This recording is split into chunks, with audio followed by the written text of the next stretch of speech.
में रखा वैसे ही याद आया को आज तो मैंने माधव को भोग नहीं लगाया। मन में आया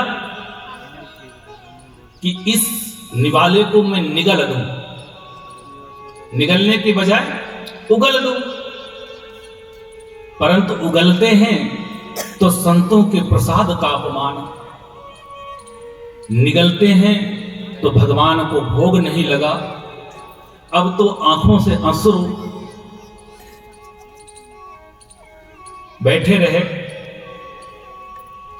दोपहर से शाम होने को आई, ना तो उस निवाले को उगलें और ना निगलें।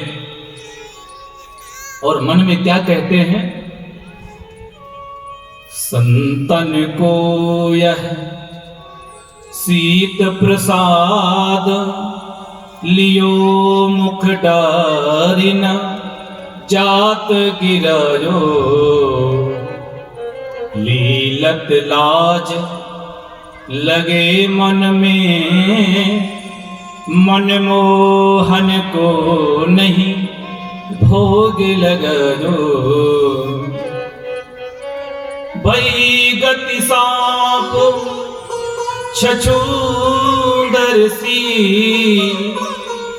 काह करूं कछु समझ न पायो, बीत गयो वह वार विनीत, गई रजनी दिन दूसरवायो।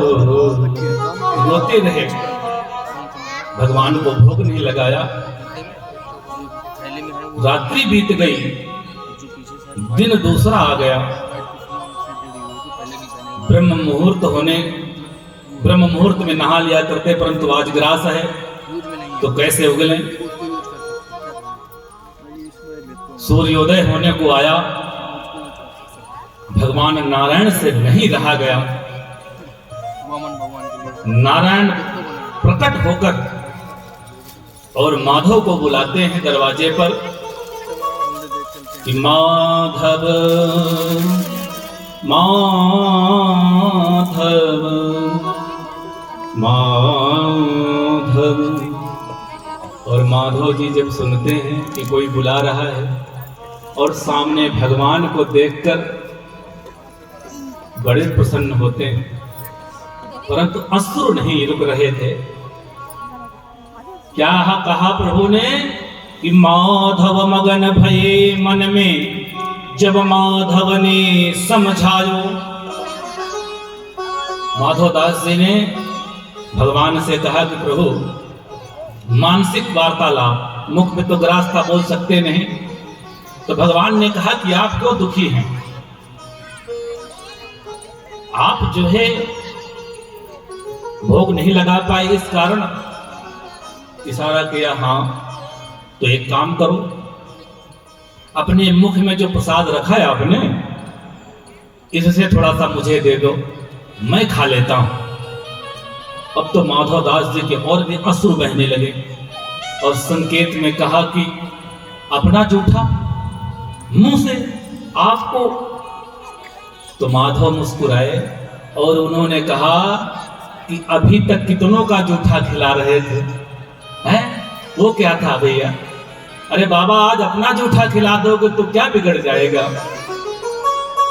माधव मगन भये मन में, जब माधव ने समझायो। और छीना झपटी में भूम गिरो मनमोहन ने, बीन बीन कर खायो। छीना झपटी पे जो प्रसादी गिर गई उसको भगवान ने उठाकर और खा लिया। ऐसे भगवान की लीलाएं हैं, ऐसी कथाएं प्रेरणा देती हैं कि हम भगवान के प्रति सच्ची आस्था और सच्ची निष्ठा रखने में कहीं चूक जाते हैं। विकारों को मन के अंदर ना बसने दें। आज प्रहलाद जी ने अपने पिता के द्वारा दी गई प्रताड़नाओं को भगवान नारायण की कृपा समझ के सिरोधार्य कर लेते हैं। परंतु नारायण भी उनका कुछ बाल बाका नहीं होने देते। प्रहलाद जी को जहर दिया गया। आज सभा में लाकर प्रहलाद जी को, और हिरण्यकशिप कहता है कि यस्त्वया मंदभाग्योक्तो मदन्यो जगदीश्वरः। दुष्ट, तू कहता है कि भगवान सर्वत्र हैं, कहां हैं? बोले बा पिताजी, भगवान तो सब जगह हैं। कि ब्रह्मा वासौ यदि च सर्वत्र कस्मात् संभव न दृश्यते। तो हिरण्यकशिप ने कहा कि इस खंभ में क्यों नहीं दिखाई दे रहे, इस स्तंभ में? प्रहलाद ने कहा पिताजी वह अवश्य होंगे। जोर से अट्टहास करके उसने खंभ में गदा का प्रहार किया और स्तंभ टूट गया, जिससे भगवान नरसिंह भगवान का अभ्युदय हुआ। बोल नरसिंह भगवान की जय। यहां से सर नरसिंह मनुष्य का और इतना सिंह का। अब तो जब नरसिंह भगवान ने जोर से गर्जना की तब हिरण्यकशिप डरा और उसने खड़ग और तलवार संभाली और नरसिंह भगवान की तरफ प्रहार करने के लिए जैसे ही बढ़ा तो नरसिंह भगवान ने जोर से एक मुक्का छाती पे मारा और वह पृथ्वी पर गिर पड़ा। उसके बालों को पकड़कर खींचते हुए लाए। जो चौखट होती है, ना बाहर ना अंदर, जिसको किवाड़ बोलते हैं, दरवाजा, उसके मंदबद्ध बैठकर उसको अपनी गोद पे लिटा लेते हैं। गोद में लिटाने के बाद हिरण्यकशिप से कहते हैं कि तू याद कर अपने पापों को। बोले आप कौन? बोले मैं तेरा काल हूं। परंतु हिरण्यकशिप ने कहा कि आप मेरा कुछ नहीं कर सकते, मैं ना दिन में मरूंगा ना रात में मरूंगा, मुझे वरदान है। बोले देख, ना दिन है ना रात है, ये शाम संध्या का समय है, ना मैं ऊपर मरूंगा ना नीचे मरूंगा। देख, ना तू ऊपर है ना नीचे, तू मेरी गोद में है, ना आकाश है ना पाताल है। तो एक बात तो निश्चित है कि मैं ब्रह्मा के द्वारा बनाई गई सृष्टि में उत्पन्न जीव और किसी भी मनुष्य या प्राणी से नहीं मरूंगा। बोले मैंने ब्रह्मा को बनाया है, ब्रह्मा ने मुझे नहीं बनाया। ऐसा करके उसके सीने को विदीर्ण कर दिया। बोल नरसिंह भगवान की जय। रक्त रंजित हाथ और उनके क्रोध को देखते हुए समस्त देवताओं ने भगवान से प्रार्थना की। उनका क्रोध शांत नहीं हुआ। लक्ष्मी माता आई, उनका क्रोध भी नहीं शांत कर सकी। वो तो थाली फेंक कर भग गई कि ये तो हमारे पति नहीं है भैया, हमारे पति जो नारायण है वही ठीक है।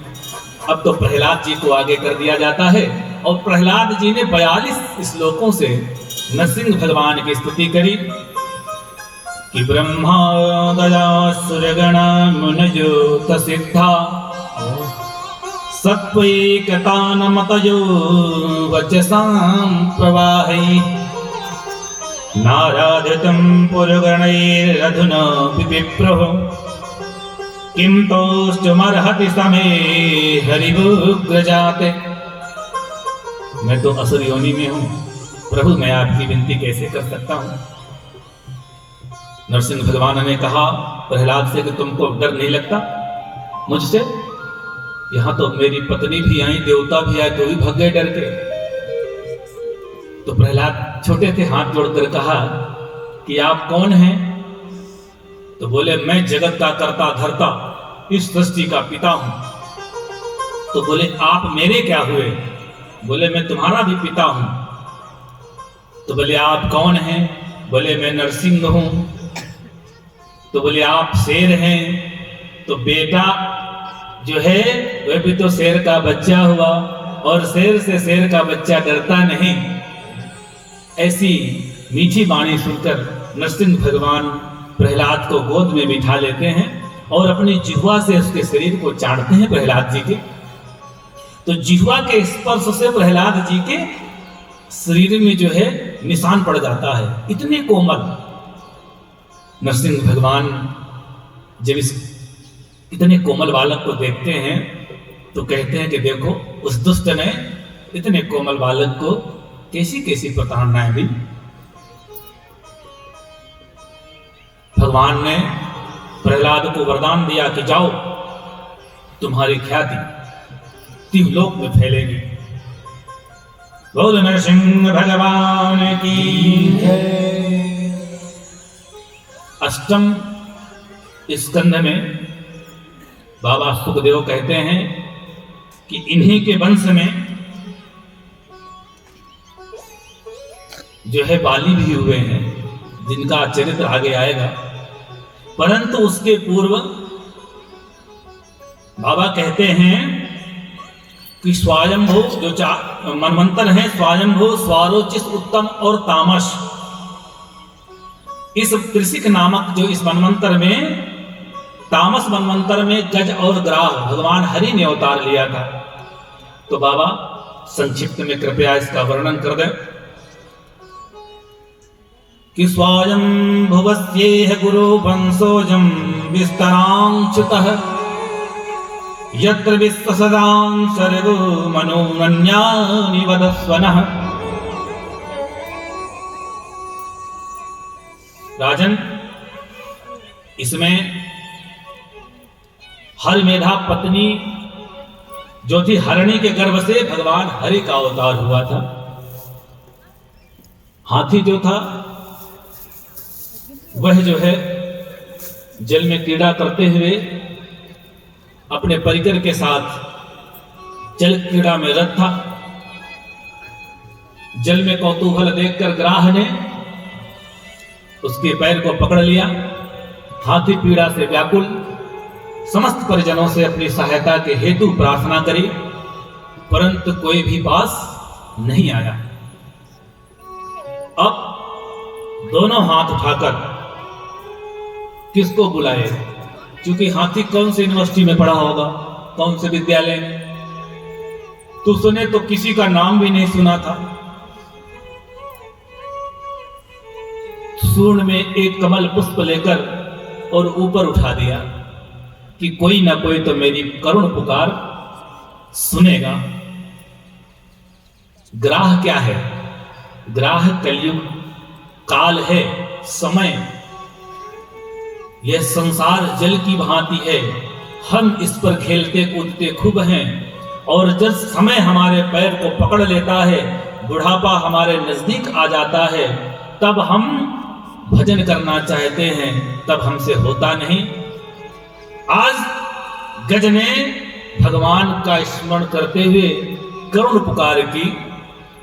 आइए हम सभी भगवान हरि के चरणों में अपनी पुकार करें और भगवान को पुकारें।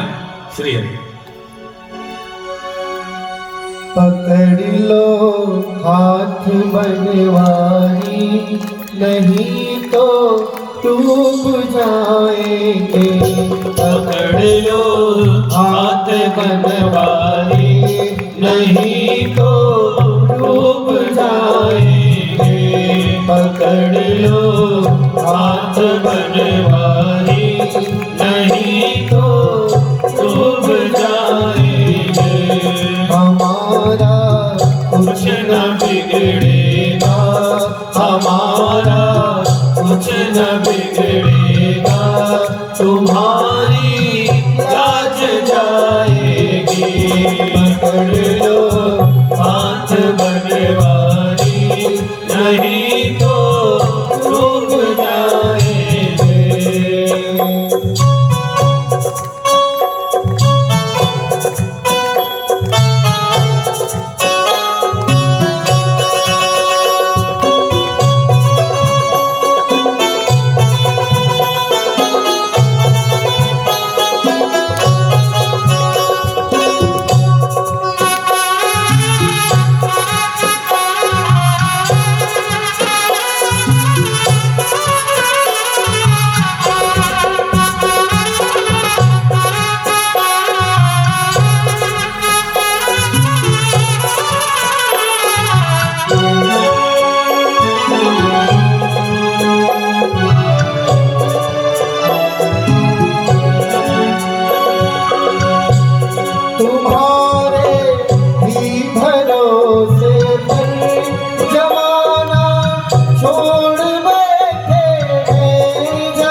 जमाने की तरफ देखे इसे कैसे निभाएंगे।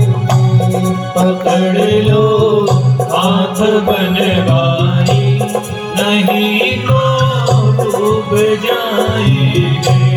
पकड़ लो कौन कौन अपना हाथ भगवान को पकड़ाना चाहता है? दोनों हाथ उठाकर भगवान नारायण से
कोई नहीं मेरा, खिवैया आप बन जाओ, खिवैया आप बन जाओ, तो मेरा पार हो जाए। पकड़ लो हाथ बनवारी, नहीं तो डूब जाएंगे। पकड़ लो हाथ बनवारी, नहीं तो डूब जाएंगे। नहीं तो डूब जाएंगे, नहीं तो डूब जाएंगे, नहीं तो डूब जाएंगे, नहीं तो डूब जाएंगे। पकड़ लो हाथ बनवारी, नहीं तो डूब जाएंगे। हमारा कुछ न बिगड़ेगा, हमारा कुछ न बिगड़ेगा, तुम्हारी साज जाएगी। हमारा कुछ न तुम्हारी साज जाएगी। राधे राधे गोविंद राधे राधे राधे गोविंद गोविंद राधे राधे राधे गोविंद गोविंद राधे राधे राधे गोविंद गोविंद राधे राधे राधे गोविंद राधे राधे राधे गोविंद गोविंद राधे राधे राधे गोविंद राधे राधे राधे गोविंद राधे राधे गोविंद गोविंद राधे राधे राधे गोविंद राधे राधे गोविंद राधे राधे गोविंद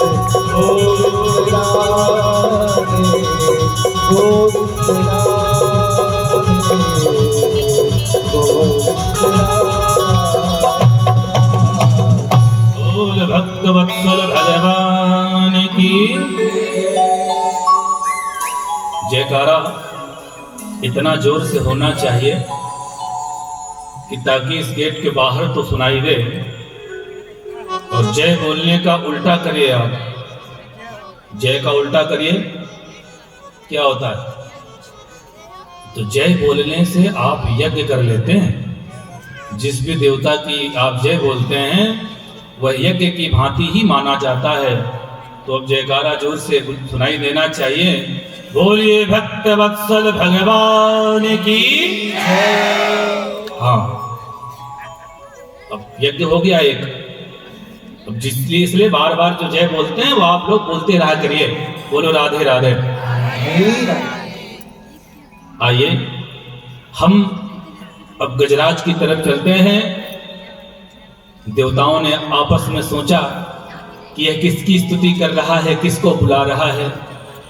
ऐसा सभी सोच ही रहे थे कि भगवान हरि ने अपनी पादुकाएं भी त्याग दी और पैदल ही भाग चले।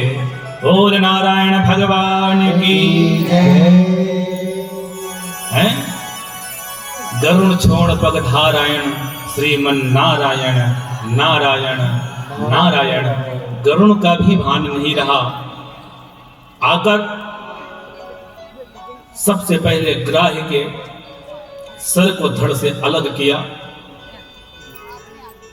गज को ग्राह पीड़ा से मुक्त किया, उस पुष्प को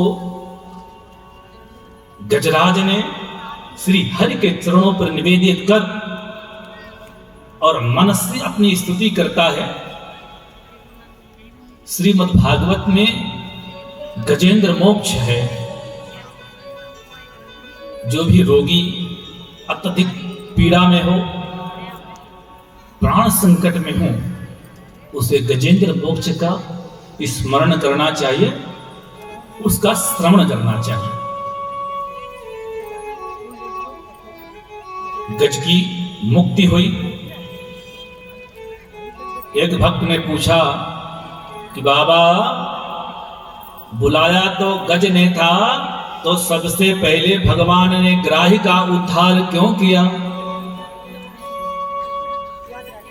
तो बाबा ने कहा कि जो भक्त के ही चरण पकड़ लेगा, जो भक्त के चरण पकड़ लेगा वह भी तर जाएगा। इसीलिए आज नाम भगवान का भक्त वत्सल पणा। बोल भक्त वत्सल भगवान की जय। राजन, त्रिकूट पर्वत की तलहटी में वरुण का जो रिद्धमान नामक बगीचा था, वही यह सरोवर था।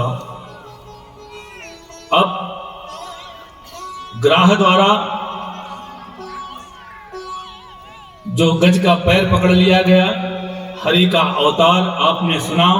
हरि मेधा पत्नी हरिणी के गर्भ से भगवान हरि का अवतार होता है।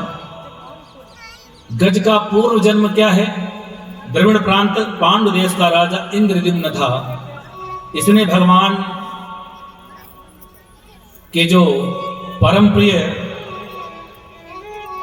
बाबा हैं अगस्त्य, उनका अपमान कर दिया था, जिसके कारण यह गज हुआ। चाक्षुष मनवंतर में भगवान ने कच्छप अवतार लिया।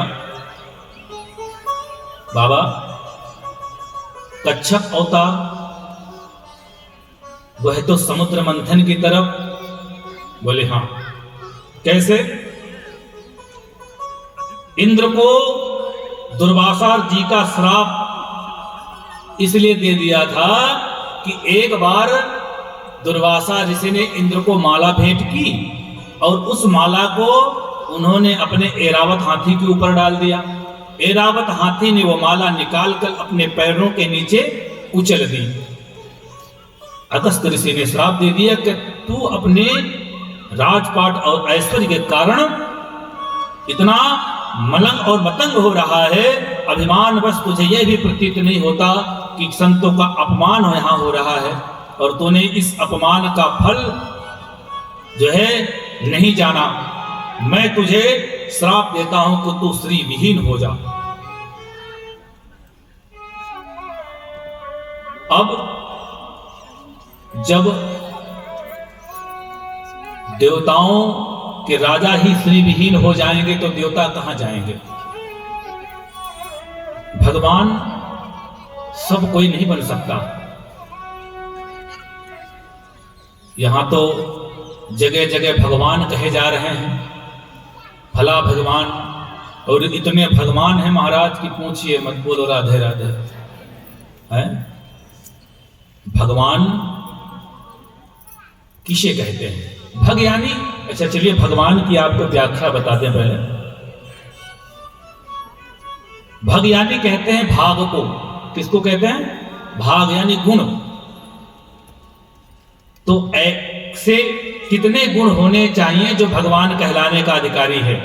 अब आप समझिए, ऐश्वर्यस्य समग्रस्य धर्मस्य यशस्स्त्रियः ज्ञान वैराग्योश्चैव सन्नाम भगतीन्द्रणाः। 6 प्रकार के भग हैं। कौन कौन से? ऐश्वर्यस्य समग्रस्य धर्मस्य यशस् श्रिय। ऐश्वर्य होना चाहिए, धर्म होना चाहिए, यश होना चाहिए, लक्ष्मी होनी चाहिए, ज्ञान वैराग्य होना चाहिए। ये जब 6 भग होंगे तब वह भगवान कहलाएगा। तो जब ये 6 गुण किसी के आप देखना, उसे ही भगवान समझना। तो ये 6 भक्त भगवान श्री नारायण के अलावा, त्रिदेवों के अलावा तो किसी में दिखते नहीं। बोल भक्त वत्सल भगवान की। अब बाबा, तो क्या देवताओं को स्वर्ग से पतित होना पड़ा? तो सुखदेव बाबा कहते हैं अवश्य। अब जब देवताओं का राजा ही श्री विहीन हो जाएगा, श्री विहीन का मतलब राजपाट भी चला जाएगा, सब कुछ चला जाएगा। तो बाबा कैसे? तो देवताओं को राजा बलि के आधिपत्य के द्वारा भगा दिया गया और वहां पर जो है अपना राजपाट कर लिया गया। तो प्रभु कैसे ऐसा संभव हो सका? तो ऐसा है कि राजा बलि जो हैं वह देवासुर संग्राम में मृत्यु को प्राप्त हो गए थे, पर उन्हें पुनः जीवित मृत संजीवनी विद्या से श्री सुखदेव शुक्राचार्य जी ने कर दिया। अरे तो बाबा थोड़ा विस्तार से बता दीजिए। चलिए, तब वह कहते हैं कि एक बार देवताओं ने कहा कि नारायण प्रभु, अविक्रियम सत्यमनंतमाद्यम गुहाशयम निष्कलम प्रतर्क्यम मनोग्रयायम वचसा नियुक्तम नमामहे देव वरम वरेण्यम। हम लोग गुफाओं में घूम रहे हैं छिपते, जो भी असुर मिलता है वही 2-4 लगा देता है। इतने बलवान हो रहे हैं, देवताओं का बल क्षीण हो चुका है। तब नारायण ने कहा चलिए कोई उपक्रम करते हैं। तब समुद्र मंथन, समुद्र से जो है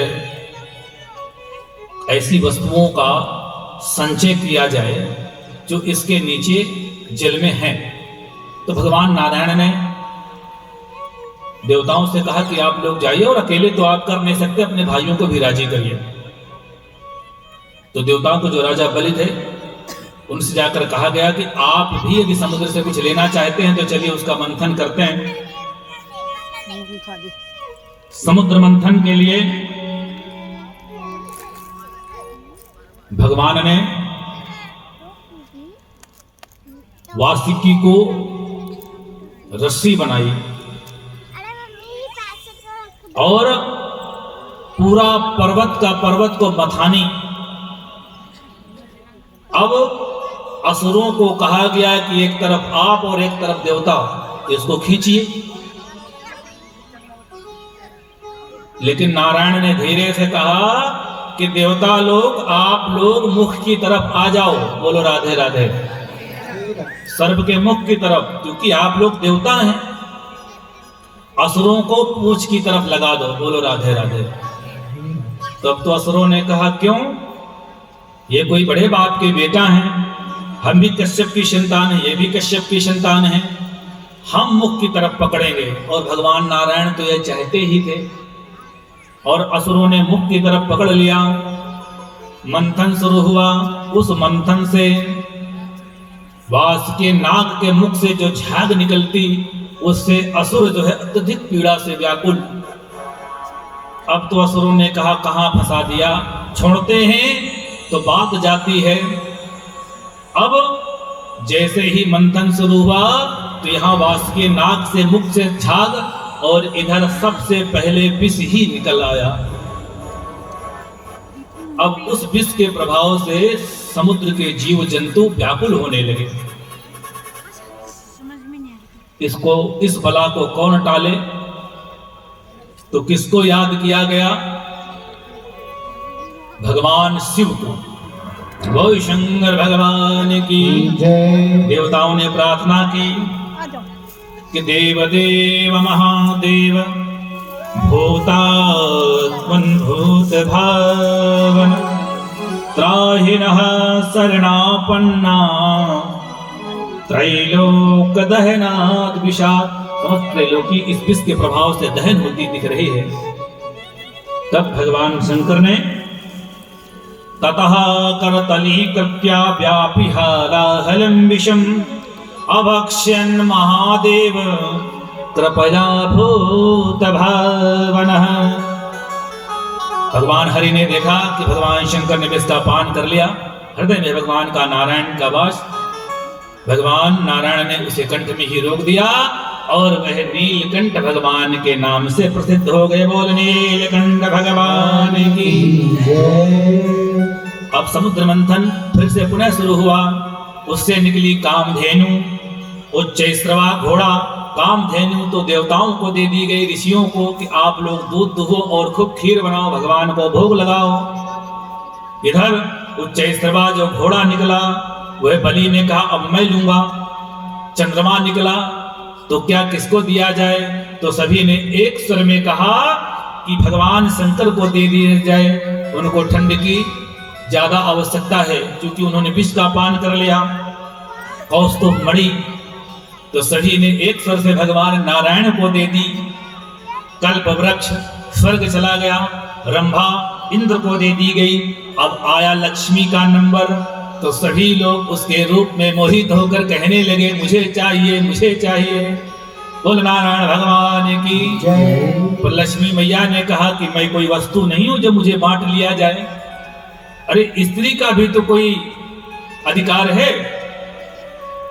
तो सभी ने कहा ठीक है जो आप चाहें। उन्होंने कहा मैं वर्ण करना चाहती हूं तो कर लो।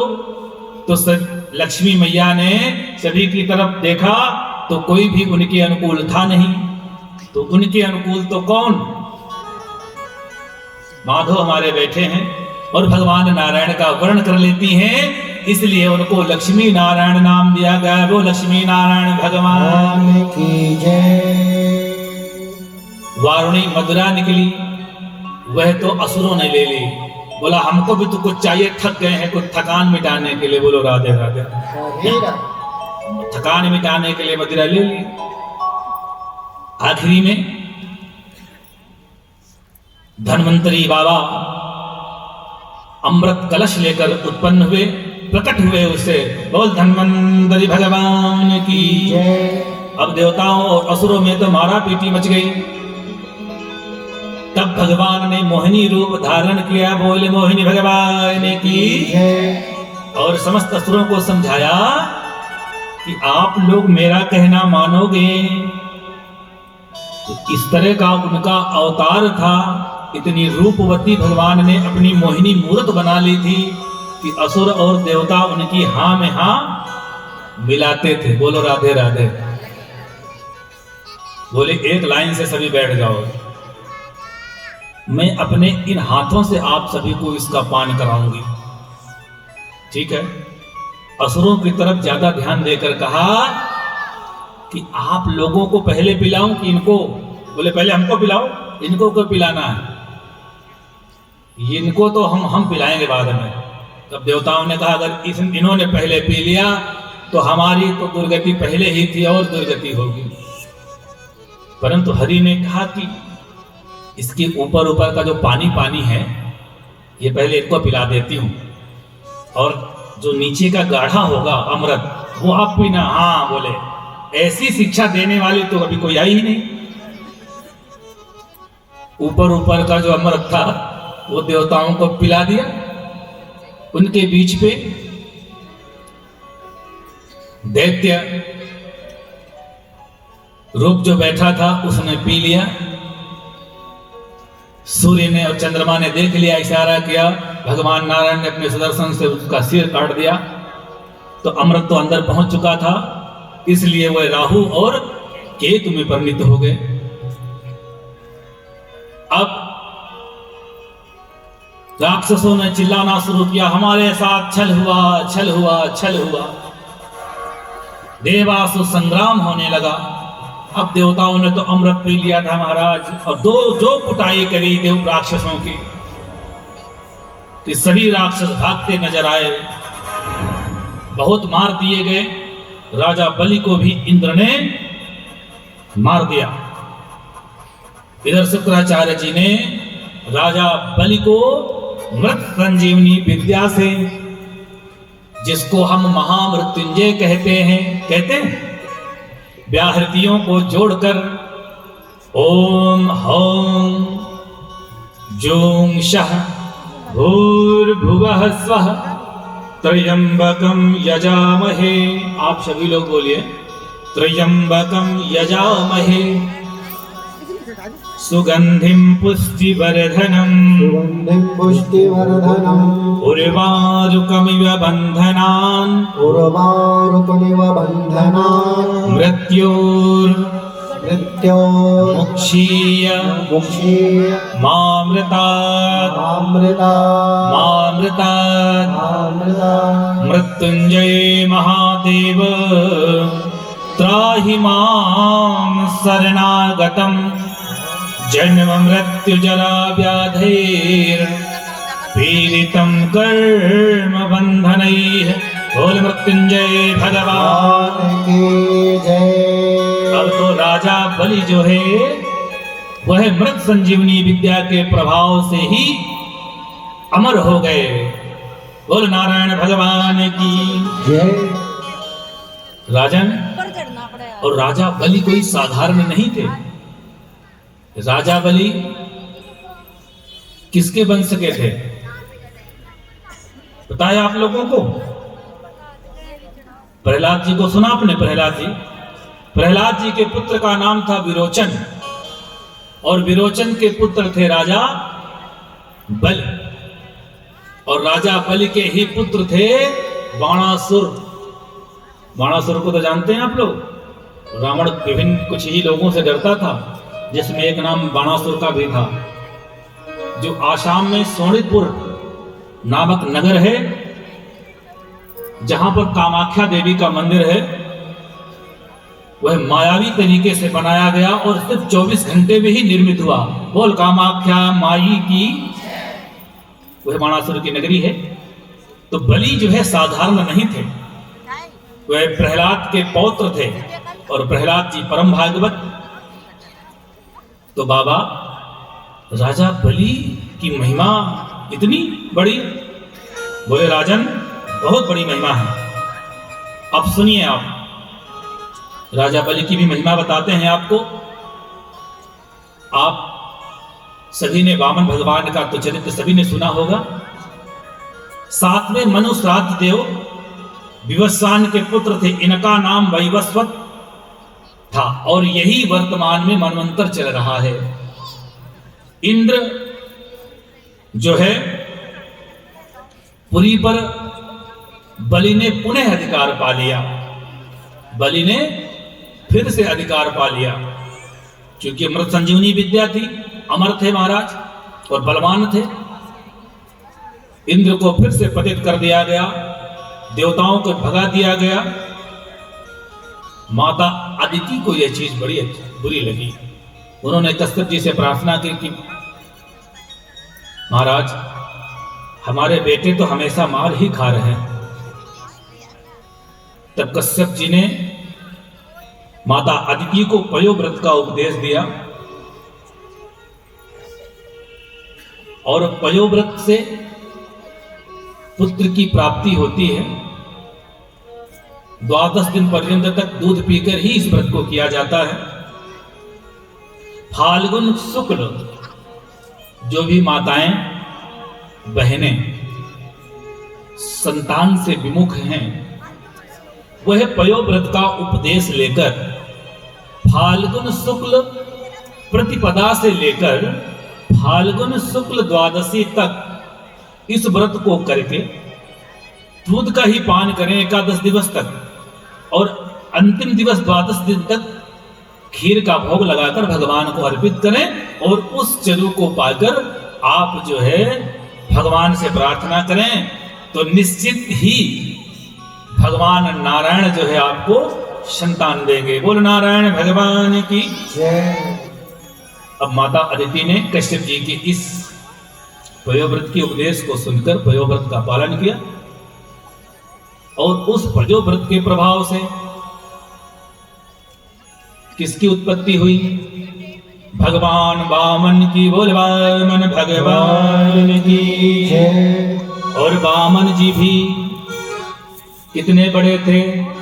सिर्फ 52 अंगुल के।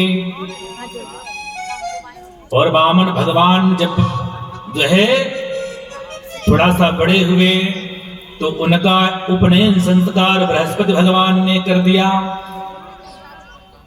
और सभी ने सब कुछ ना कुछ दान दिया।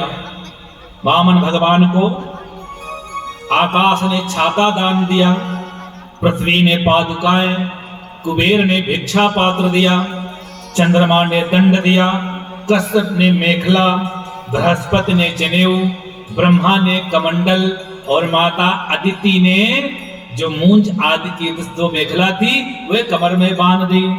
बोल वामन भगवान की जय। और जब गुरु जी का नंबर आया तो गुरु जी ने कहा कि बेटा इस भिक्षा से हमारा कुछ नहीं होगा, तो फिर क्या चाहिए?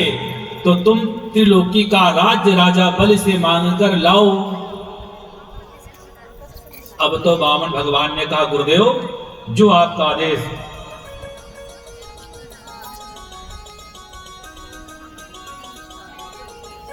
वामन रूप बनाया राजा बलि को छलने आया। वामन का रूप बनाया राजा बलि को छलने आया। वामन का रूप बनाया राजा बलि को छलने आया।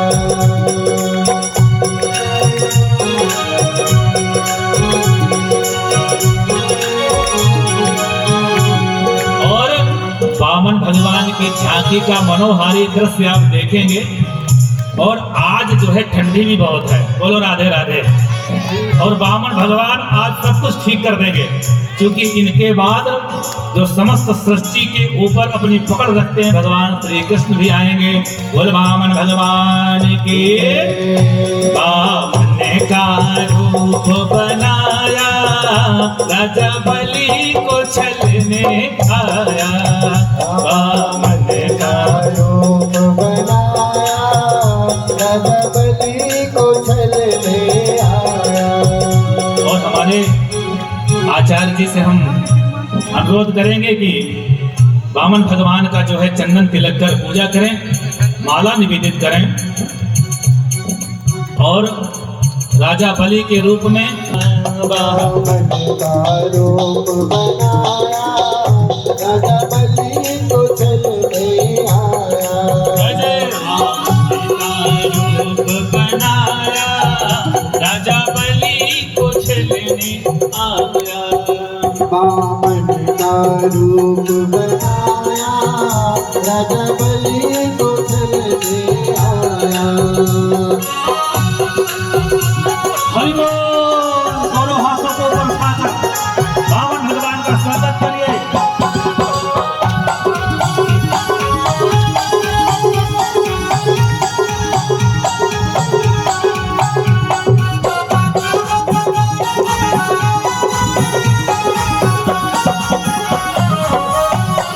नन्हे नन्हे पाँव, इनके नन्हे नन्हे हाथ, इनके नन्हे नन्हे पाँव, इनके नन्हे नन्हे हाथ, इनके नन्हे नन्हे पाँव। और समझिए जो जिसका रूप ही 52 अंगुल का होगा वो कितने प्यारे होंगे। इनके छोटे छोटे हाथ और छोटे छोटे पैर और वामन बलि भगवान के जो है दरबार वहां जो है यज्ञ मंडप में पहुंच जाते हैं।